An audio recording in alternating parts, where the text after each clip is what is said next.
tumpukan tangan kita, huruf konsonan sama huruf vokal. Kalau misalnya kita sebut, misal kita tepuk 2 kali, terus kita sebut meja, nah nanti berarti kalian perhatiin huruf keduanya berarti E kan? Kalian duduk. Apa Kak?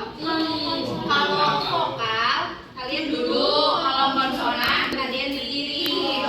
Nah tapi perhatiin tepukan kita, kalau tepukannya satu, berarti yang diperhatiin huruf pertama dari kata itu.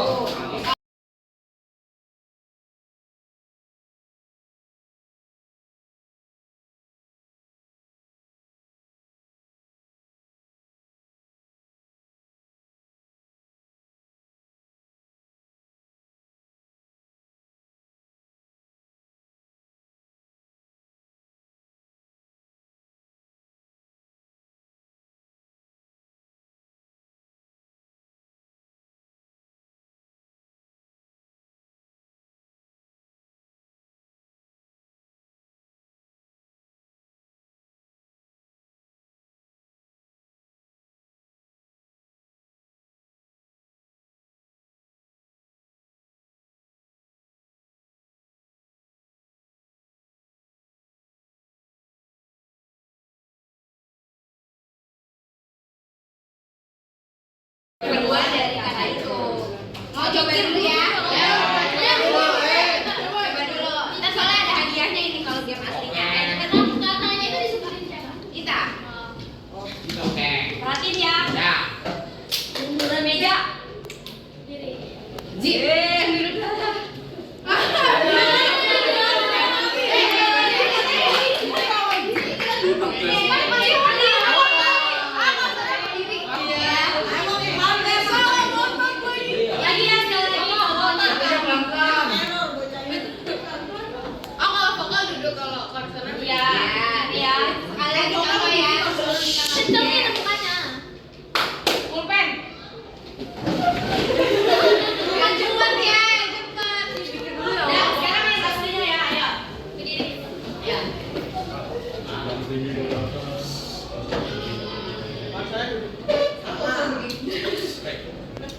Pintu.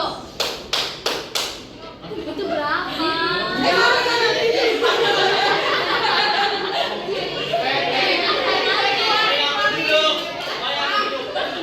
Dua kali lagi berdiri. Iya beda sendiri lagi. Ayo, 2 kali lagi ya, 2 kali lagi. Ayo.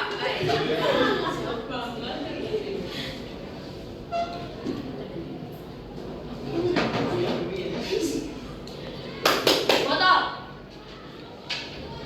Enggak. Dua lagi.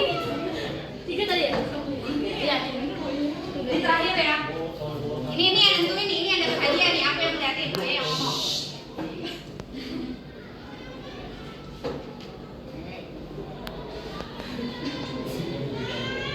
Oke. Sepatu. Mereka duduk dong. Mereka duduk.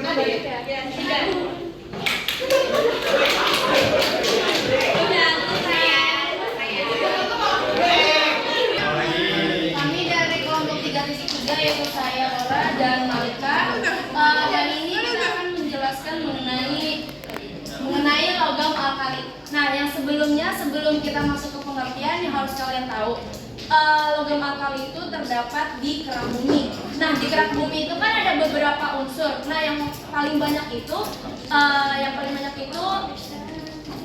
hidrogen, natrium, dan aluminium. Nah, sedangkan logam alkali itu ada 5,46%-nya di kerak bumi.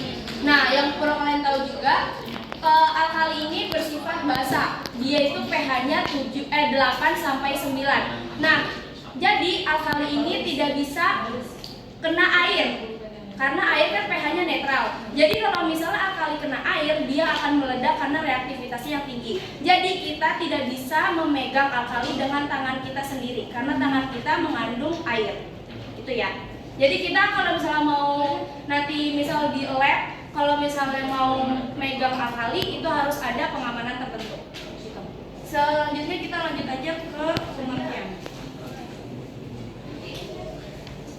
Oke, jadi apa sih logam alkali itu? Nah, logam alkali ini kelompok unsur unsur yang sangat reaktif dengan bilangan oksidasinya 1, sehingga di alam dia lebih sering ditemukan dalam keadaan bersenyawa. Jadi jarang banget ditemukan alkali itu sendirian ya, karena dia sangat reaktif, pasti dia selalu berikatan dengan unsur lain. Nah, terus logam alkali ini berada pada golongan 1A dalam tabel periodik. Nah, unsur-unsurnya itu ada litium, natrium, kalium, rubidium, cesium, dan francium. Nah, kita punya jembatan untuk menghafalnya, tapi boleh kalau kalian mau hafal pakai jembatan masing-masing boleh. Tapi ini dari kita, Lina ke rumah Ruby cari Franz. Itu ya, jadi unsurnya litium, natrium, kalium, rubidium, cesium, dan francium.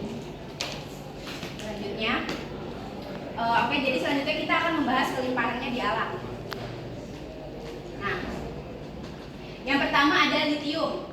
Jadi litium ini adalah unsur ketiga yang melimpah di bumi dengan persentase sekitar 0,007% dari massa kerak bumi. Nah, selanjutnya kalium. Nah, ternyata kalium itu merupakan logam ke-7 yang paling banyak terdapat di kerak bumi sekitar 2,6%. Terus kemudian ada natrium. Dia adalah merupakan elemen yang paling banyak keempat di bumi yang terkandung dengan persentase sebesar 2,83% di kerak bumi. Nah, natrium ini melimpahnya di litosfer, banyak ditemukan di bintang-bintang dan ditemukan di laut sebagai senyawa NaCl. Terus yang selanjutnya ada rubidium. Nah, rubidium ini merupakan elemen ke-16 yang paling banyak ditemukan di kerak bumi. Jadi sekitar 0,028% dari massa kerak bumi. Selanjutnya cesium. Nah, dia berada sangat sedikit, sekitar 0,00032% dari massa kerak bumi. Nah, yang terakhir ada francium. Nah, francium ini termasuk dalam 7 unsur paling langka di bumi. Jadi francium merupakan unsur radioaktif yang ditemukan secara alami di dalam bumi. Nah, jumlahnya itu sangat sedikit di bumi, hanya sekitar 20 sampai 30 gram di kerak bumi. Nah, lanjut ke pembahasan selanjutnya, yaitu sifat kimia dan sifat fisika. Nah, jadi di logam alkali ini mempunyai sifat fisika dan sifat kimia itu dapat bereaksi pertama dengan air ya. Logam alkali bereaksi dengan air membentuk senyawa hidroksida dan gas H2. Jadi kita di sini misalin M-nya ini salah satu dari logam alkalinya. M adalah logam alkalinya. Maka jika dia bereaksi dengan air, dia akan membentuk reaksi seperti ini ya. 2M ditambah H2O menjadi 2MOH plus H2. Jadi dia menghasilkan senyawa hidroksida dan gas H2. Kemudian ada reaksi dengan hidrogen. Nah, jika logam alkali bereaksi dengan hidrogen, dia akan membentuk senyawa hidrida. Nah, senyawa hidrida ini yaitu senyawa ionik kristal yang berwarna putih. Jadi reaksi umumnya sebagai berikut. Ini kita contohin juga, M ini merupakan logam alkalinya. Jadi bentuk reaksinya kayak gini ya. Nah, terus yang terakhir ada logam alkali bereaksi dengan oksigen. Nah, logam alkali ini bereaksi dengan oksigen membentuk senyawa oksida, senyawa peroksida, dan senyawa superoksida. Dan persamaan umumnya ada seperti ini. Jadi kalau oksida, ini kalau peroksida, dan ini kalau superoksida. Dan M ini adalah logam alkalinya ya. Bentuknya kayak gini. Bisa teman-teman lihat teman-teman di PPT kita. Terus selanjutnya ada sifat fisikanya. Jadi kita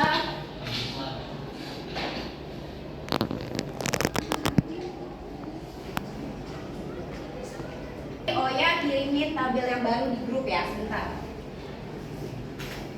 Dalam kehidupan. Yang pertama itu ada manfaatnya natrium. Nah, natrium ini seperti yang aku bilang tadi, dia logam alkali ini kan tidak bisa sendirian. Jadi dia kalau mau ada di bumi atau dia bisa digunakan sehari-hari, itu dia harus dalam bentuk senyawa dan berikatan dengan unsur lain. Nah, contohnya ini natrium. Natrium itu Na pada NaCl atau garam dapur yang biasa kita gunakan sehari-hari untuk memasak. Nah, yang kedua ada Na pada NaHCO3 sebagai salah satu kandungan pada obat untuk mengurangi asam lambung. Terus yang ketiga ada Na pada NaOH sebagai salah satu bahan pembuat sabun. Yang kedua ada manfaat litium, yaitu sebagai bahan pembuat baterai karena dia nilai elektrodanya cukup tinggi, jadi dia jadi salah satu bahan dalam pembuat baterai. Kemudian litium itu itu bisa juga menjadi bahan campuran dalam pembuatan pesawat luar angkasa, karena litium ini massa jenisnya tergolong rendah, jadi dia ringan dan aman digunakan untuk pembuatan pesawat luar angkasa.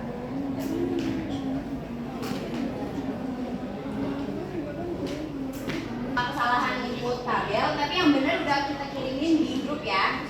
Bisa dilihat dari sini, ini kita nulis dari LI, NA, K, LB, dan CS.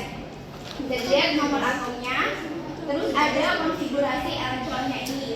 Kalau teman-teman lihat di tabel ini, konfigurasi elektronnya ini mempunyai akhiran yang sama, yaitu di orbital S, kulit terluarnya ada di S, dengan elektron 1 di orbital S. Nah, sebenarnya orbital S itu kan kuotanya harusnya diisi dengan 2 elektron ya. Karena di alkali ini dia cuma 1, bisa teman-teman lihat. Itu sebabnya kenapa tadi di awal aku bilang alkali ini sangat reaktif. Jadi dia cenderung untuk melepaskan satu elektron ini untuk mencapai kestabilannya, dan jadi dia harus berikatan dengan senyawa lain, dengan unsur lain. Nah, selain itu tadi di awal juga aku bilang kalau bilangan oksidasi dari alkali ini biasanya positif 1, karena itu elektron 1 yang di kulit terluarnya ini cenderung dilepas oleh si alkali ini. Jadi dia melepas 1 elektron dan mempunyai bilangan oksidasi 1. Terus yang kemudian jari-jari atom. Jari-jari atomnya bisa teman-teman lihat, semakin ke kanan itu jari-jari atomnya semakin besar, karena nomor atomnya kan juga semakin besar. Jadi konfigurasinya itu kulit-kulitnya kan semakin banyak ya. Kalau misalnya kulit-kulitnya semakin banyak, berarti jarak dari inti atom ke elektron terluar itu juga semakin jauh. Jadi jari-jari atomnya juga semakin besar. Terus kemudian ke elektronegatifannya. Nah, ke elektronegatifannya kalau teman-teman lihat, ini semakin ke kanan dia semakin menurun. Ini karena ke elektronegatifan itu kemampuan suatu atom untuk menarik elektron. Kalau semakin ke kanan berarti kan semakin jauh kan jari-jari atomnya, berarti kan semakin sulit suatu atom ini untuk menarik elektron yang keluar. Jadi ke elektronegatifannya makin rendah. Terus kalau untuk titik leleh dan titik didih ini sama, berhubungan sama jari-jari atom. Kalau dia semakin jauh, dia kekuatan untuk menarik elektronnya itu juga semakin sulit, dan ikatan-ikatan dari kulit keluar sampai ke dalamnya itu semakin lemah. Jadi titik leleh dan titik didihnya itu semakin kecil, gitu teman-teman. Kita lanjut ke yang kemanfaatannya. Unsur pertama yaitu natrium. Nah, manfaatnya itu yang pertama, unsur Na pada NaCl atau garam dapur itu yang kita tahu yaitu berguna untuk memasak. Dan yang kedua, Na pada NaHCO3 sebagai salah satu kandungan pada obat untuk mengurangi asam lambung. Dan yang ketiga, Na pada NaOH sebagai salah satu bahan pembuat sabun. Untuk unsur selanjutnya yaitu kalium. Yang pertama, dia sebagai pupuk-pupuk kalium digunakan dalam pertanian untuk meningkatkan kualitas tanah dan pertumbuhan tanaman. Dan yang kedua, dia sebagai bahan tambahan dalam produksi kaca untuk meningkatkan ketahanan panas dan kekuatan kaca tersebut. Untuk unsur selanjutnya yaitu litium. Manfaatnya yang pertama yaitu dia sebagai bahan pembuat baterai, dan yang kedua dia juga sebagai bahan pembuat pesawat luar angkasa. Dan yang selanjutnya itu adalah rubidium. Rubidium itu manfaatnya yang pertama dia sebagai sel fotolistrik, dan yang kedua dia sebagai katalis pada beberapa reaksi kimia, serta dia juga untuk penyerapan tanaman. Yang selanjutnya yaitu cesium. Yang pertama dia sebagai standar satuan detik pada jam atom, dan yang kedua dia sebagai sel fotolistrik juga sama seperti rubidium. Dan untuk fransium, karena unsurnya sedikit, dia hanya digunakan sebagai bahan penelitian. Caranya kita memperoleh